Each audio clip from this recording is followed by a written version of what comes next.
As the great Meek Mill once said, "Oh, you thought I was finished." I'm sure we thought the same thing when it comes to his coaching carousel, but lo and behold, we have a little bit of a seismic shift happening in college football that had some unintended ripple effects all across our country. So we find ourselves here yet again on this cool February day. We actually got snow here in the Buckeye State for first time it feels like at least in the last couple of weeks. So we are not snowed in, but we are enjoying the snow outside as we're in this longer period of time where we have to wait until we have meaningful college football once again. We do have an EA college football game for the first time, so you do love to see that. But that doesn't change the fact that we are going to have a amazing show here tonight in the Any Given Saturday podcast because anything could happen on any given Saturday. Just ask Baylor. Just ask Michigan back in '07. Anything can happen on any given Saturday, even in this era where we're truly seeing the divide between the haves and the have-nots continue to widen as we continue to progress through this new era of college football that we're getting ready to embark in. Not only that, we're also going to take a quick look at that ESPN way too early top 25. I saw that it was posted. We're going to react to that as well. We're going to give our thoughts, as well as some possible playoff expansion discussions. Yet again, we have another round of that coming in our direction. Just wild stuff happening in the college football world, and it's coming your way shortly. But before we get into that, we have to go ahead and address the elephant in the room. No pun intended, to our friends down in Tuscaloosa, Alabama. We unfortunately did have yet another tragedy in the sports world. We saw really what's supposed to be a celebratory day here up in Kansas City, where fans are just trying to celebrate the championship of their favorite team. And unfortunately, it gets ruined yet again by a mass shooting event. And unfortunately, not only is there victims, but the victims are primarily children. And all the children that were there are going to have their lives changed forever, traumatized, and frankly, a piece of their childhood being taken away. And that's just for the lucky ones. That is just for the lucky ones. I'm not even talking about the folks that, unfortunately have a child in a hospital because of these really despicable events that we see happening too many times in this country. And frankly, it just makes you beg the question, how much can we truly take? When will enough be enough? Where we implore the people that are in charge to actually do some sort of implementation of change in order to try and avoid these mass casualty events that could very well be avoidable. Now, I'm not going to sit here and give my solutions by any means. I just know that there's minds smarter than me who are supposed to be in charge of this stuff that could be helping out are simply not helping out right now for whatever reason, because we don't want to work with, X doesn't want to work with Y because he said Z thing, right? It's just getting ridiculous at this point. But we just, the best that we can do while asking our people that are in charge to implement some sort of change that we can both agree on, common sense stuff that we can all agree on to protect the children of this country. We do want to give our thoughts and players out to the folks out in Kansas City. Yes, even though as an Ohio sports fan, we may not be too fond of the Kansas City Chiefs, but no one should be able to have to experience that firsthand. It's unfortunate that it continues to happen, and hopefully we get to a point where we actually want to do something about it from the people that have the opportunity to create and craft positive change, not only in our local communities, but in our country. But the best that I can do instead of also trying to advocate for that positive change is give our thoughts and prayers, especially to those families that do have a child in the hospital, and of course the family members of the slain victims. There was a couple of people killed in that Kansas City shooting. Do want to give my thoughts and condolences to those families that are dealing with a crisis that should have been avoided, should have been a moment of celebration and joy.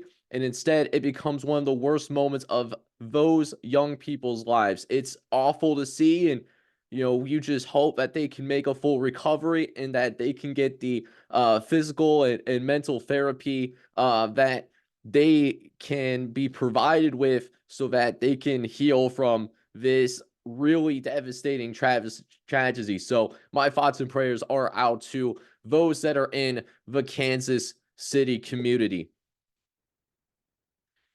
We will have a great show tonight, but I really want to just get that off my chest. Just something that's been on my mind the last couple of days.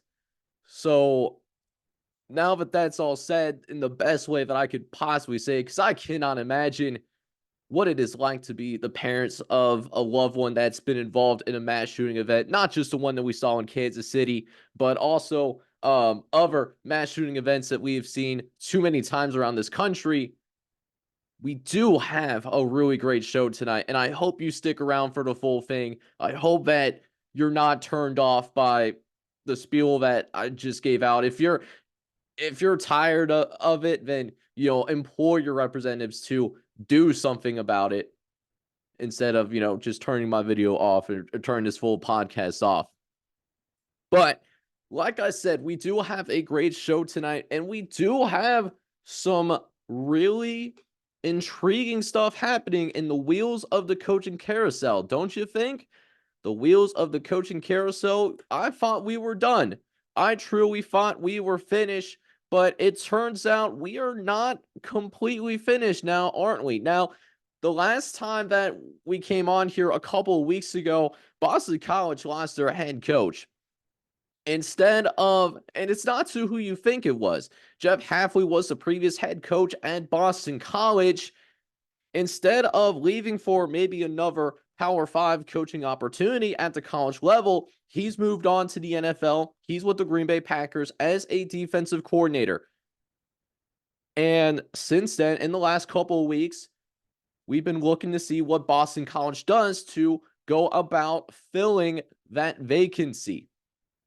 And a few days ago, we actually do see what is going to happen with the next head coach of the Boston College Eagles. Ironically, this was released shortly after I released the last podcast, or shortly after I released the finished recording the previous podcast, because of course, so Boston College actually looked over to Ohio State and went and grabbed the offensive coordinator and quarterback coach at Ohio State, Bill O'Brien. This is a guy that was briefly hired by Ohio State. He was at Ohio State for 3 weeks? 3 weeks total. This man was at Ohio State. Never so much as coaching a practice or a game, or hardly introduced himself to the team in general. I'm sure they were having off-season workouts, as is many college football programs around the country right now. But after 3 weeks, he is deciding to move on to the Boston College Eagles. He will be their next head coach. Now, this is not the first time Bill O'Brien has been a head coach at the college level. If you guys remember back in the early 2010s, this was in the light of the sanctions passed down for the NCAA to Penn State. This was because of the horrendous accusations from the Jerry Sandusky scandal. And it was one of the toughest punishments that we have seen, at least at the time, in the modern era. The NCAA hit Penn State with a $60 million sanction, a 4-year postseason ban, and then all wins dating from 1998 to 2011, they were all vacated from Joe Paterno's record. So Bill O'Brien was stepping in to really muddy waters, from an institutional standpoint. And on the field, Penn State was also reduced to from 85 scholarships to 65 scholarships during that 4-year period as well. So Bill O'Brien was in a situation at the time that he was walking into. First time head coach at the college level, by the way. This is his very first head coaching opportunity. He is stepping in to a Big Ten conference that has expanded to 12 teams, that added Nebraska, and that's how you get the weird 2-year period of the Legends and Leaders division. And now you're tasked with just trying to keep Penn State afloat and just ensure that the death of a program does not happen. That you don't have what happened to SMU, where SMU was given the death penalty in the late 80s and early 90s, and they are just now being graced back into Power 5 football 40 years after the fact. And yet, in those 2 years that Bill O'Brien was at Penn State, he actually did a decent job of riding the ship. Even though in his 2 years, he's never been to a bowl game because of those NCAA sanctions, he posted 2 years where Penn State would have actually been good enough to be in a bowl game. He went 8-4 in his first year and 7-5 in the next year. 2 above average years in normal circumstances, but in the wake of what Penn State had to deal with on and off the field at the time, this was nothing short of a minor miracle. Now, he was not at Penn State for very long. He did end up going to Houston, and then he had his tirade in Houston where he did some stupid stuff like trade DeAndre Hopkins for a bag of M&Ms and David Johnson. You also have his time at Alabama, where even though the team put up a lot of points in his time at Alabama, a lot of the credit went towards Bryce Young, who ended up being the number 1 overall pick in the NFL draft. It was more of his greatness, not necessarily the scheme that Bill O'Brien designed while he was at the University of Alabama. And then, of course, he was the offensive coordinator and quarterbacks coach at New England. The New England Patriots were a dumpster fire last year. But after that long hiatus, it's been more than a decade, he is officially back in the coaching ranks. And even with all of the good and all of the bad that's happened in Bill O'Brien's coaching career over the past decade, I think this is a better hire than what people realize.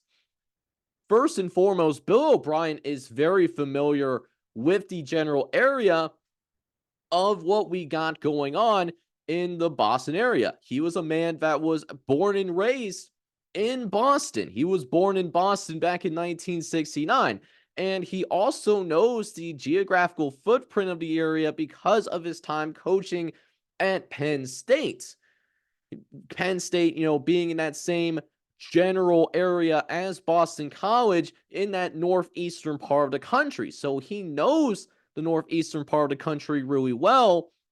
My question is for him, one, can he recapture his offensive brilliance that he had during his early portion of his tenure at Houston, where Houston ended up going to 5 playoff appearances in his first 7 years at the helm of the Houston Texans?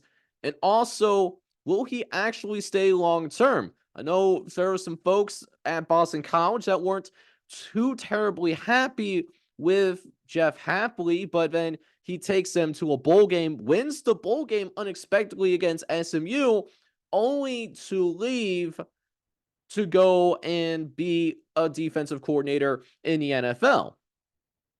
Does he stay long term for that? And I feel that maybe he could actually stay long term because he is somebody that, listen, he was someone that actually did end up going to school in the area. He went to Brown, which is somewhat close to the greater Boston area, and he was born and raised there. So for him to be home, I think this is actually more of a home run pick in terms of Boston College finding somebody on such short notice when a lot of the initial prime candidates that were mentioned at the beginning of the coaching cycle, they were already hired to more universities, other universities, I should say, that would be foreseen as a better opportunity to win at, even though some of the schools may not be of the Power Now 4 caliber or Power 5.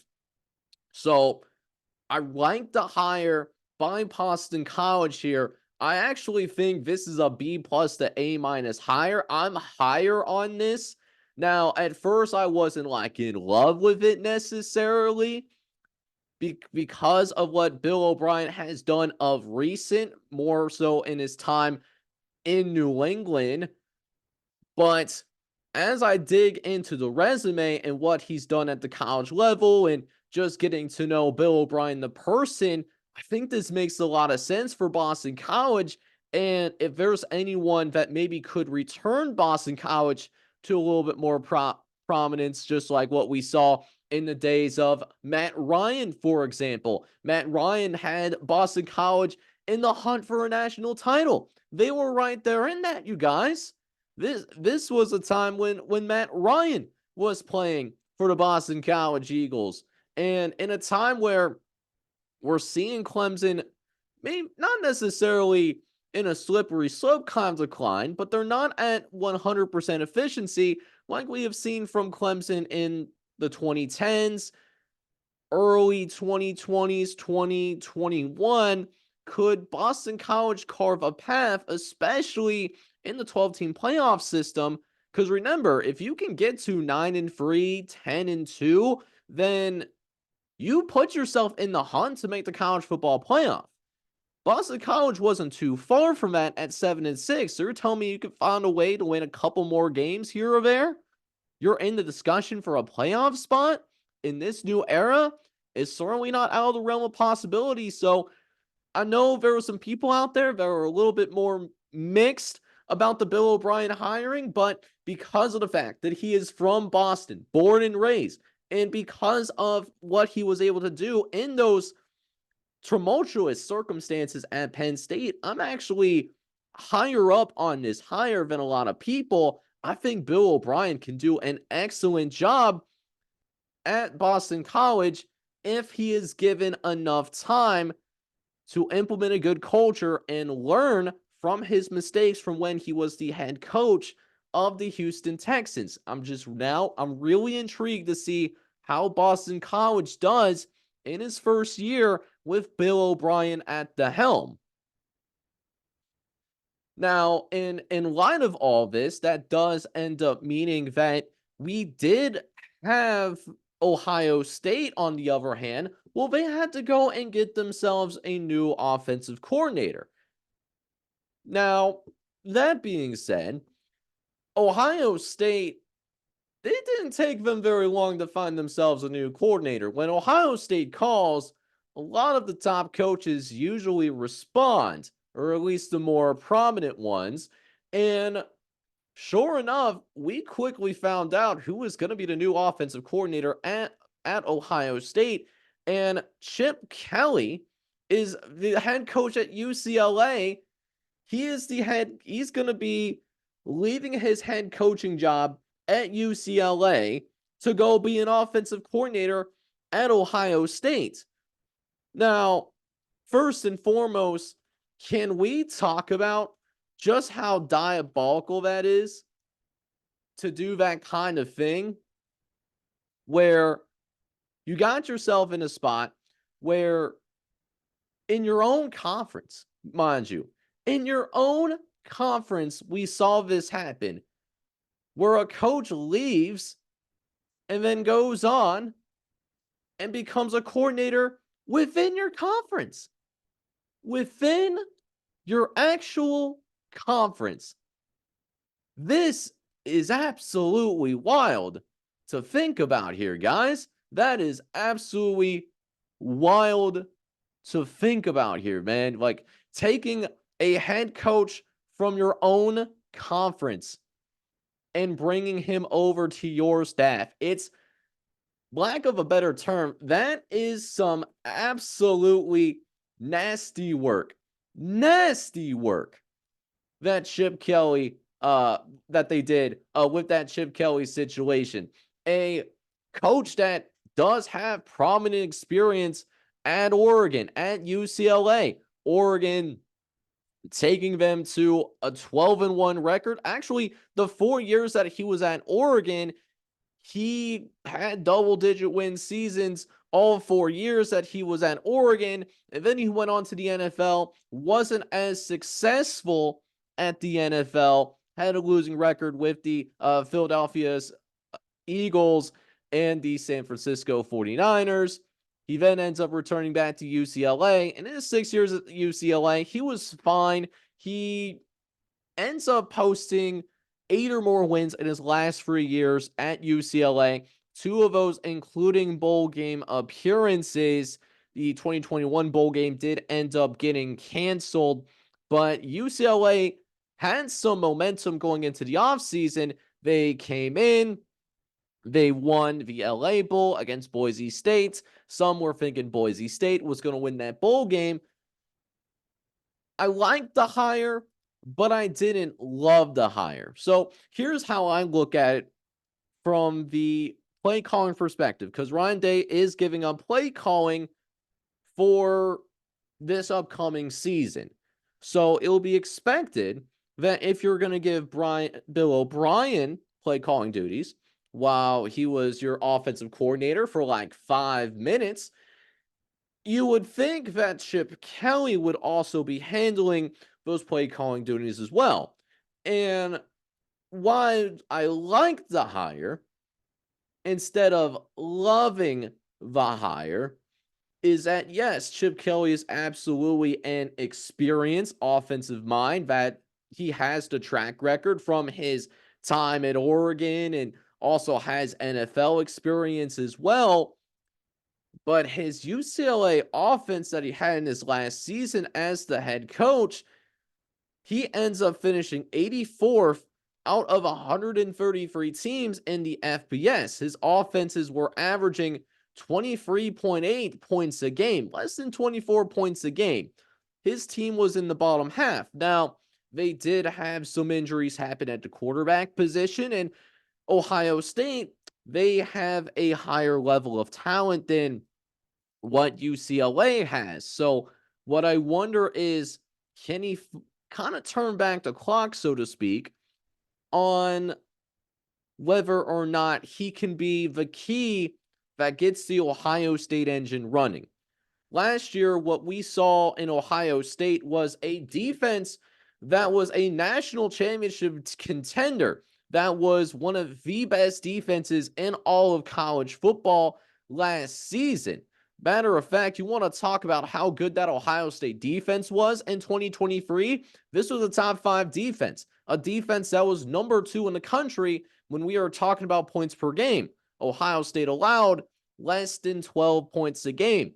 But inconsistencies on the offensive side of the ball, namely at the quarterback position,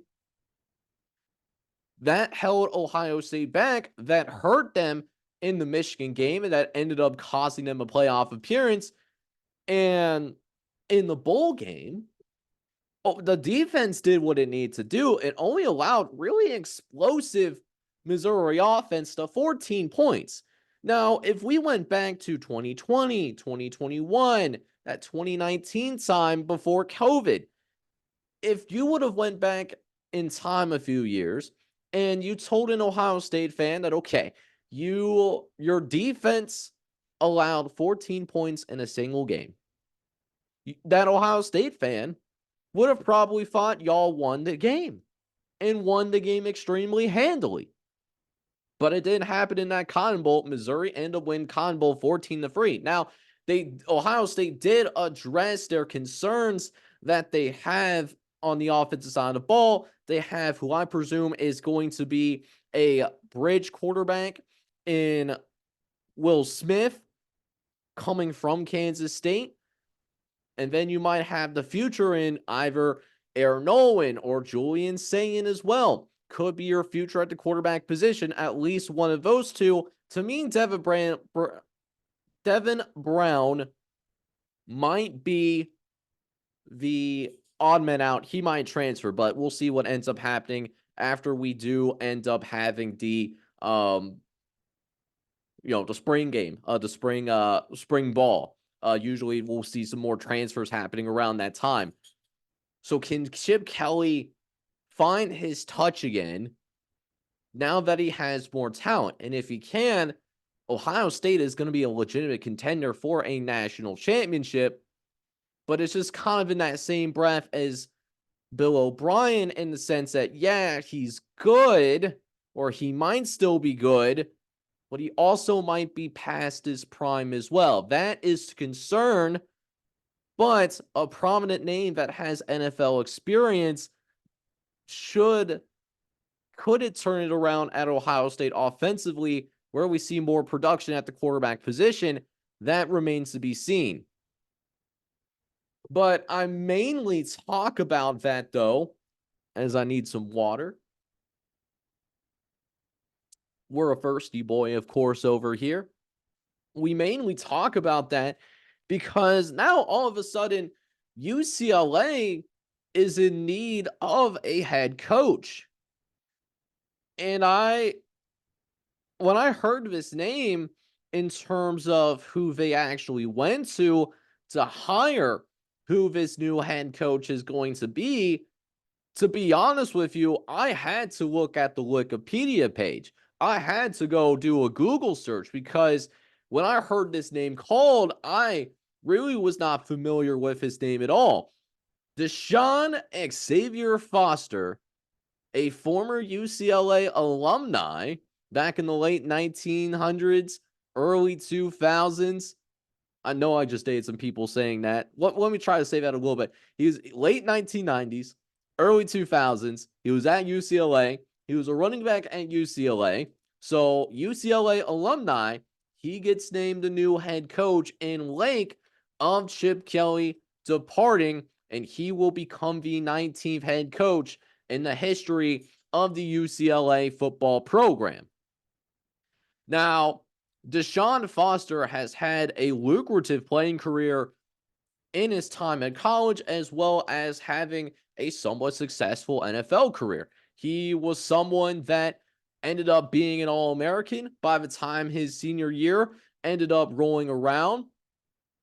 Was a very successful running back at UCLA, so much so that he ends up becoming not only an NFL draftee in the 2002 NFL draft, he nearly was a first-round pick. He ended up being selected as the 34th overall pick in the NFL draft back in 2002. He was an early second-round pick. He ended up spending most of his time in Carolina, but he also had a stop in San Francisco as well. And like I said, it was a decent career in the NFL. He ended up amassing over 4,600 yards of total offense during his NFL career. Definitely 4,600 more yards than what I've ever accomplished, and 16 total touchdowns. He had a good career. But his coaching resume is really interesting. Deshaun Foster never has been a head coach anywhere at the high school or college level. He's also never been a coordinator at any level either. He was a special assistant in 2013 and then was promoted to a grad assistant in 2014 to 2015. And then after that, he's been a running back coach at Texas Tech and then came back to UCLA as the running backs coach. So he's only been a grad assistant and he's been a running backs coach during his coaching career post NFL. So the good news is, from what I've been hearing in UCLA circles, is that the players love this guy. The players absolutely love Deshaun Foster. The challenge for him is to navigate being a first-time head coach in an extremely tough league. You still have to deal with Oregon, Washington, and USC. You also now have the luxury of having to travel out to the East Coast. Got to play tough teams out there too. Ohio State, Michigan, Penn State, the big boys. Can't certainly count out Maryland. Nebraska is on the upswing. It's going to be a difficult time for him. So my thing for him, if this is going to work, if Deshaun Foster is going to succeed as the head coach of UCLA, two things need to happen. Two things, well, now I think about it, three things need to happen. He needs to have a strong understanding of NIL and the transfer portal. You have the LA market in your backyard. So if you utilize your alumni connections and the local community correctly, UCLA is kind of this sleeping giant in terms of they could be a strong player in the NIL game, but they just haven't done so. It hasn't happened since we've seen the floodgates of NIL open up just yet. That's fine, but that doesn't mean they never could be. We haven't seen UCLA be a strong NIL player, but just because you haven't done something doesn't mean you can't do something at all. And that certainly could be applied with UCLA and its relationship with NIL. Transfer portal is going to be important as well. Can he navigate the transfer portal to fill any open spots that are on their roster? Now, they did end up losing Dante Moore to one of their conference rivals in Oregon. Are they going to find stability at the quarterback position? Can they find stability and get veteran pieces in a time where UCLA may not have all of its ducks in a row from an administrative standpoint and are getting ready to join a conference that's primarily located in the Midwest? They're going to have to do a lot of traveling. So there's that as well. And then this third and final piece, I think this is arguably the most important piece, is will UCLA be patient enough? This is a guy that has never been a coordinator, never been more than a coordinator in his entire coaching career. He talks UCLA. He bleeds UCLA. So there's no doubt that he wants to be here. There's no doubt about it.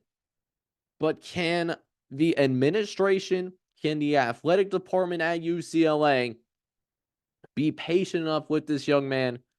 And as the kids would say, let him cook.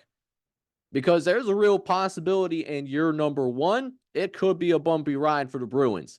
It might not be pretty in year number one. I'm just keeping it real. I'm just keeping it a buck.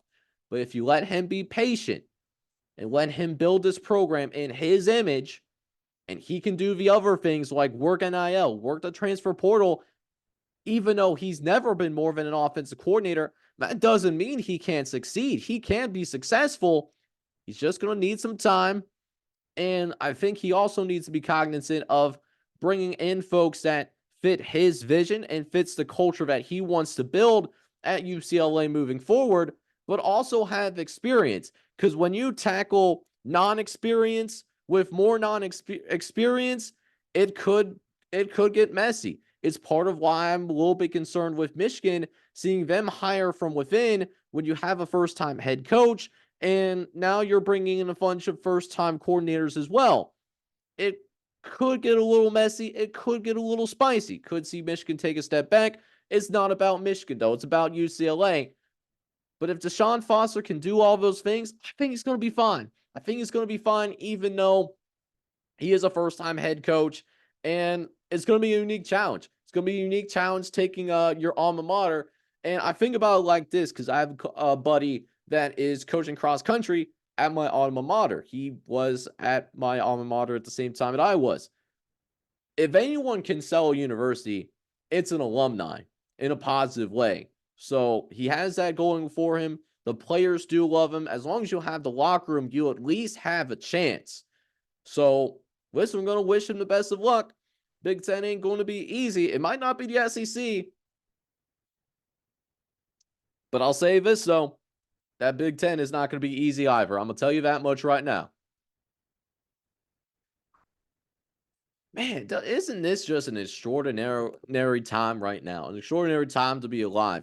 You thought that we were going to have not a bunch of talk of college football while we're waiting for the summer to come around. But it's not that O word. It really isn't that O word. We just had that longer period of time between meaningful college football games happening. That's all that it is.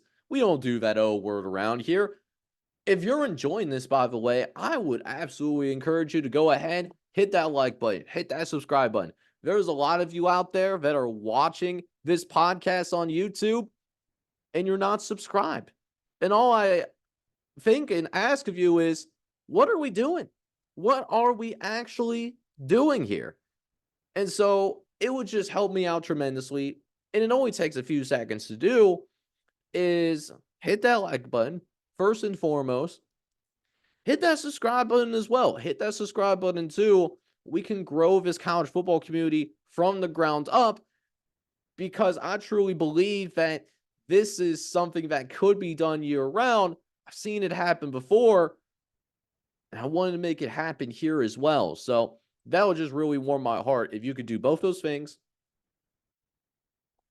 Hit that like button and hit that subscribe button as well. But we're not the only ones that are thinking about college football in the month of February now, aren't we? Because, matter of fact, ESPN, they had the audacity to update this top 25, this late to early top 25. Now, this was released on ESPN back on the 13th of February. So this was happening on a Tuesday. They were going crazy on a Tuesday over there. So I'm going to flash it on the screen now. This is what ESPN currently has as that way too early top 25 right about now. Now, what I wanted to take the opportunity to do is kind of give my thoughts and opinions on the matter of, do I think there's some teams that are either too high, or is there some teams out there that are disrespectfully too low? So let's jump right into that. Let's go ahead and jump into really this top 5. Now, number 1, I'm not surprised. I don't have any issue with it. Georgia being considered the number 1 team in the country. I do think that there is a path that Georgia is going to be the most complete team in college football next year. I didn't pick Georgia to win the national championship last year because I think there was too much inexperience at the quarterback position. Carson Beck has learned through painful losses in the SEC championship game that ultimately left Georgia outside of the top 4 of the college football playoff. Now, if we do have the 12-team playoff format, Georgia will be fine, but Carson Beck is going to be more experienced. He's learned from, his mistakes from the SEC championship, as well as a couple of close calls that happened in the regular season. And Kirby Smart, he's reloaded. Number 1 ranked recruiting class. He's also bringing in Trevor Etienne from Florida. Receivers London Humphreys, Colby Young, and Michael Jackson III. Plus the tight end Benjamin Urasek from Sanford. Carson Beck is going to have some weapons. The loss of Brock Bowers is going to be felt, but that doesn't mean either that they are going to not have weapons this upcoming season. Georgia, I think, is going to be fine. I think they're going to be the most complete team in college football, at least as of right now. Things could change in the spring from transfer portal acquisitions from spring ball, and also maybe some unforeseen injuries as well. Ohio State at 2.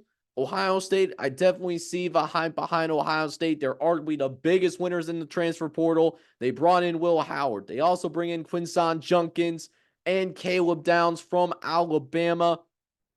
This team is all in on a national championship. I think Ohio State can certainly make a big run. Oregon at number 3. Now, people are going to be curious with why Texas is behind Oregon. Texas was just in the national championship game. And listen, I hear you. Texas, them boys were balling out as well. I think they're going to have a really good team this upcoming season as well. There's absolutely zero doubt about it. However, I think Oregon is going to be a little bit more of a complete team. They brought in Dylan Gabriel from the transfer portal, who will be a plug and play right away. And they also brought in Dante Moore, who's likely going to be the quarterback in the future for Oregon. So I actually don't have an issue with Oregon at 3. I think Oregon is just a slightly more complete team than Texas is right now. And speaking of complete teams, Notre Dame at 5. I know Notre Dame at 5 is going to piss a lot of people off. I wholeheartedly get that, and I hear where you're coming from.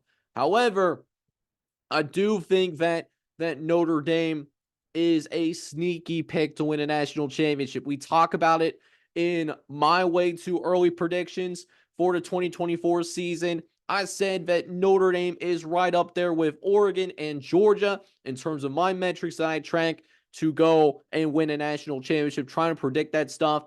Georgia was just a little bit better in a couple of categories than Notre Dame, but I think Notre Dame is a real dark horse to win the title.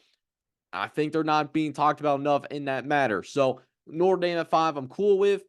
I would switch Missouri and Ole Miss. I think Missouri has some more momentum right now. I think Eli Drinkwitz, I think he just has it a little bit better. I think Eli Drinkwitz just has a little bit more momentum than Ole Miss right now. Missouri was more competitive against the big dogs of the SEC in Georgia, whereas Lane Kiffin, on the other hand, dude was cooked by Alabama and Georgia. He is an interesting opportunity of selling a hope of winning a national championship for the first time with the 12-team format. So Ole Miss, I'm high on, but I'm not number 6 high on. I would switch him out with Missouri. Penn State at number 8. Oh, baby, that's interesting. Normally I wouldn't have Missouri at number 8, or not Missouri, Penn State.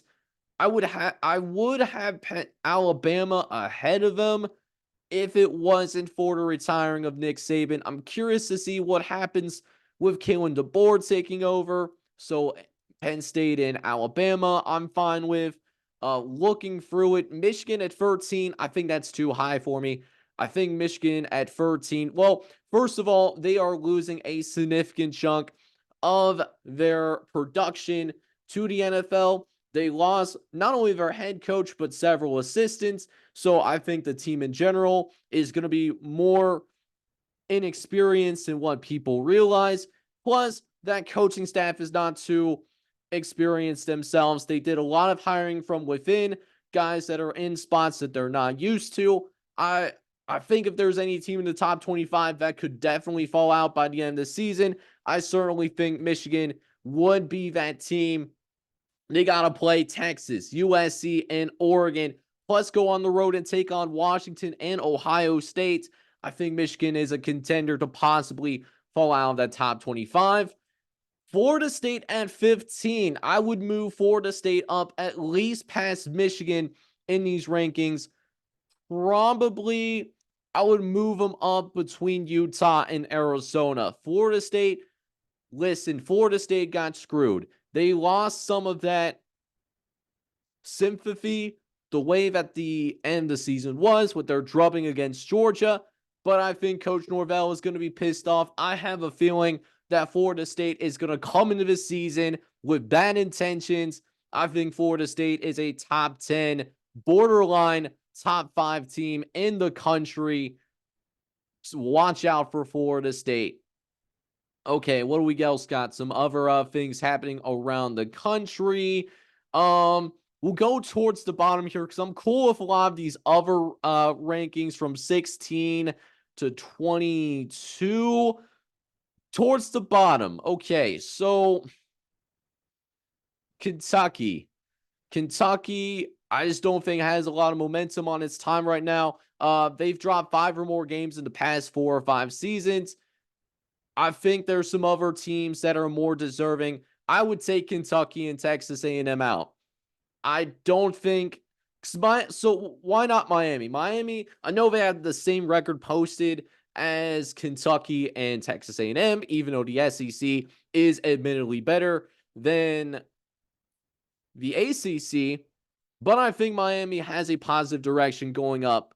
First of all, Miami does have a top recruiting class, so they're recruiting at a high level. They also brought in Cameron Ward, who threw for nearly 7,000 yards in the 2 seasons he was at Washington State. I think he is a star in the making that's going to get more attention now that he's on the East Coast and people aren't staying up till 10:30 unless you're a borderline fanatic for college football. So I actually Miami in this top 25 is going to rub some people the wrong way. I actually don't mind it. I do mind Texas A&M and Kentucky being in here, though, primarily because I just don't see them having that same positive arrow trending up as I do with Miami. Now, Texas A&M might be a little bit more hopeful with Mike Elko. I like what Mike Elko did in the late transfer portal and during signing day, being able to make some flips,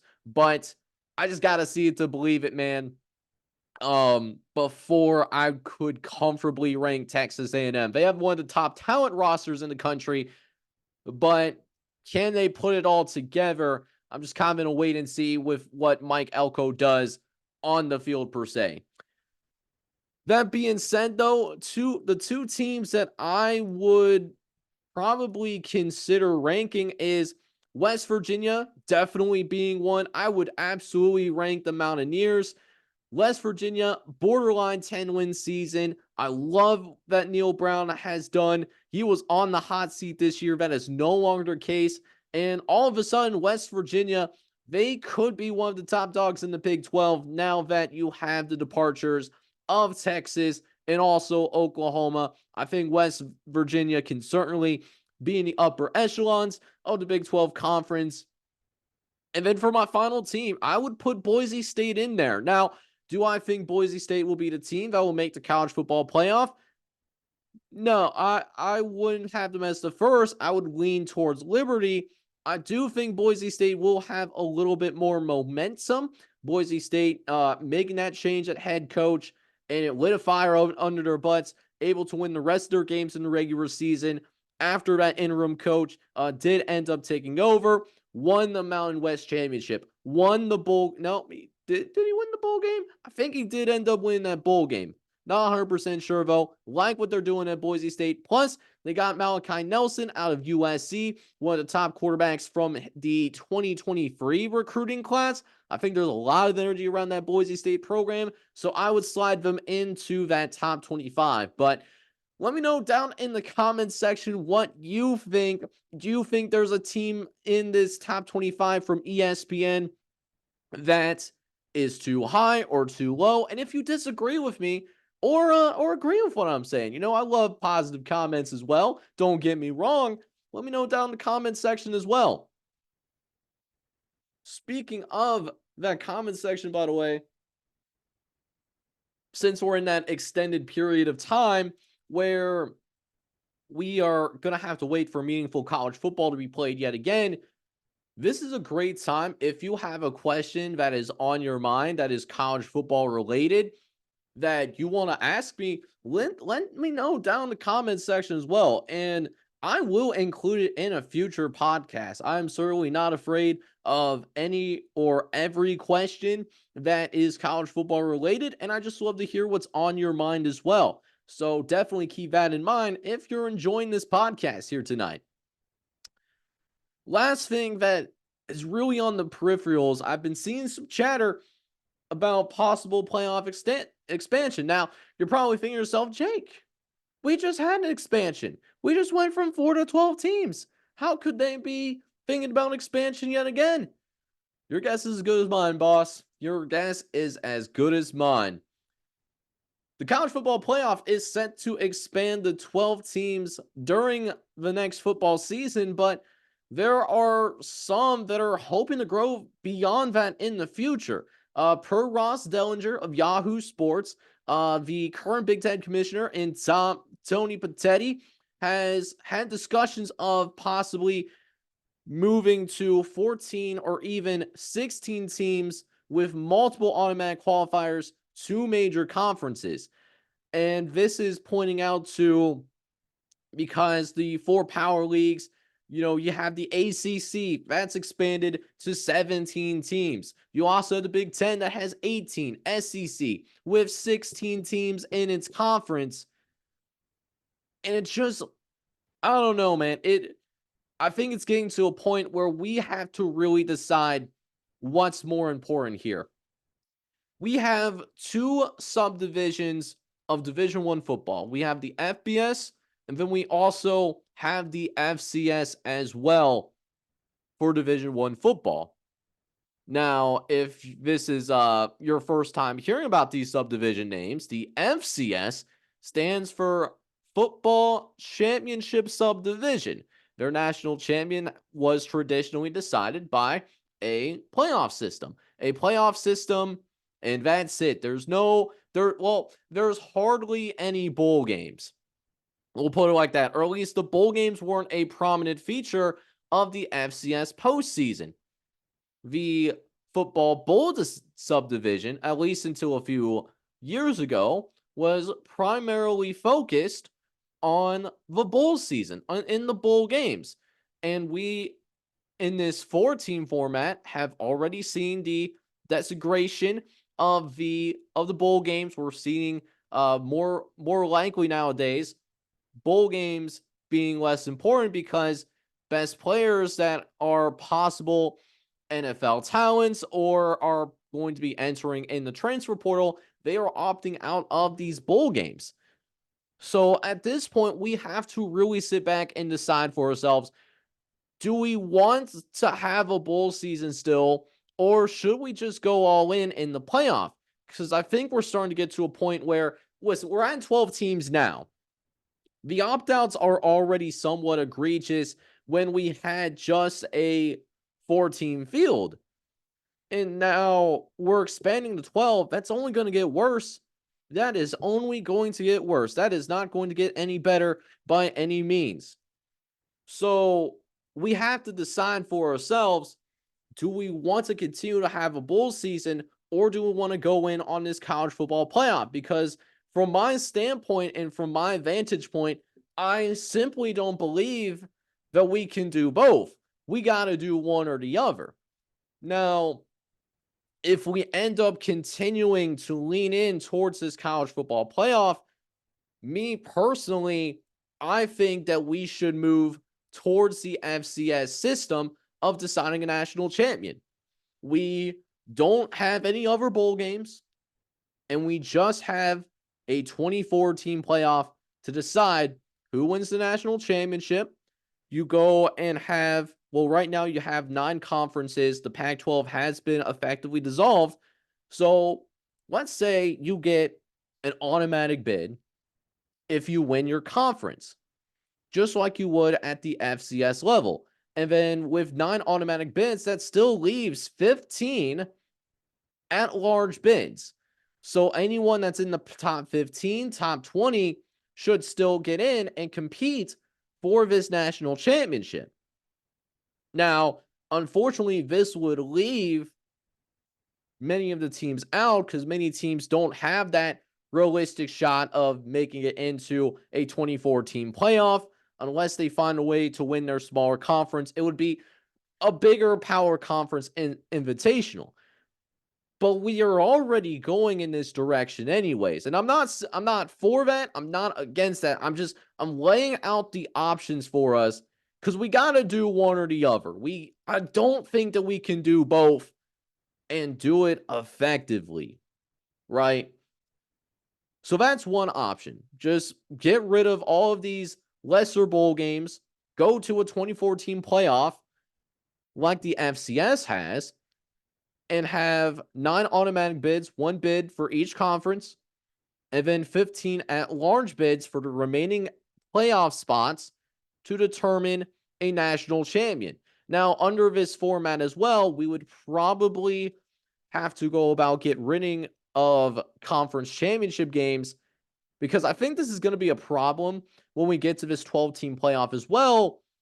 Let's say you go to the conference championship game and you lose, you could move down to a point where either if you were in the hunt for an at-large before a conference championship game, you could go from being a virtual lock-in and getting a home game in the first round to all of a sudden you're now either going to be on the road for your first round matchup or missing the playoff entirely. And so at this point, you wonder to yourself, for conference championship games, is the juice worth the squeeze as we move over to this 12-team playoff? And I don't know the answer to that question. I truly do not know the answer to that question. Plus, you have scenarios in which, 16, 17, 18 team leagues, there's going to be some scenarios in which three plus teams could be tied for 2 spots. That could be a realistic scenario if that happens, since many of the teams are not going to play each other in the regular season. We're not going to go all conference games like we did for the COVID year. That's one option. That is one option. Or do we, well, for the 12-team playoff, I think is going to stay. We got to 12.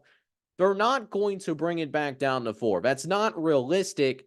Do we lean into more of the bowl season, and do we provide incentives, maybe from TV deals or from other revenues in which the conference is able to bring money in for the member schools, to give players that maybe are thinking about opting out and entering the transfer portal, or do or players that are opting out to pursue an NFL career, give them an extra opportunity to maybe add some additional money into their bank account if they end up playing and winning in these bowl games. I just think it's a fork in the road, and I think it's really interesting that we haven't even seen this 12-team playoff format implemented yet. And there's already discussions of 14 and 16 teams with not just one AQ for the major conferences. Oh no, we're talking about multiple AQs for major conferences. So I think we're at a fork in the road, and I'm curious with what you guys are thinking down in that comment section as well. Do you believe that we should just lean into the playoff in its entirety, get rid of the bowl games, and adopt a 24-team playoff like the FCS has? Or do we stop this playoff expansion for the time being and add more incentives to the bowl games to encourage players that are thinking about opting out because of the transfer portal or because of pursuing an NFL career, so that we have more participation in these bowl games, and therefore we get better bowl games that all of us as fans get to enjoy? And we no longer have to worry about this what if, like, yeah, X might have beaten Y team, but Y didn't have their best players because of a opt-out. It's just an interesting time right now. Let me know down in the comments what you think, though. But I think that's the fork in the road that I think we are certainly facing as a college football atmosphere standpoint from that 50,000 feet peripheral view. Man, surprisingly, we made it to almost an hour if we haven't clipped an hour yet. I didn't think we would have that much, but oh, baby, yes, we did. Yes, we absolutely did. I do hope that you enjoyed this podcast here tonight. I have some things cooking in the background. I can't wait to bring to you next week. We're going to start like a little mini series within these podcasts. So you definitely want to, subscribe if you want to check that out. You'll find out next week. You'll find out next week when I'm recording this podcast next again. But I hope you enjoyed this, man. I really hope you enjoyed this podcast. Listen, it's a tough time right now, but we're almost in the spring. Spring football is going to start up soon. Better times are ahead. I used to pray for times like this, but better times are ahead, my guys. Better times are certainly ahead.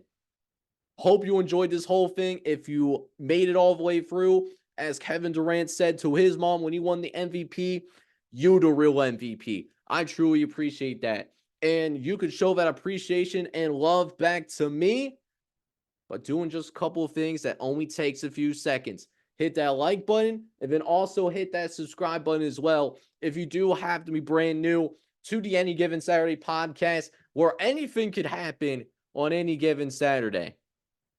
And so with that, I'm going to go ahead, get ready to sign off, but hope you guys are all out there having a good one. Take care, everybody.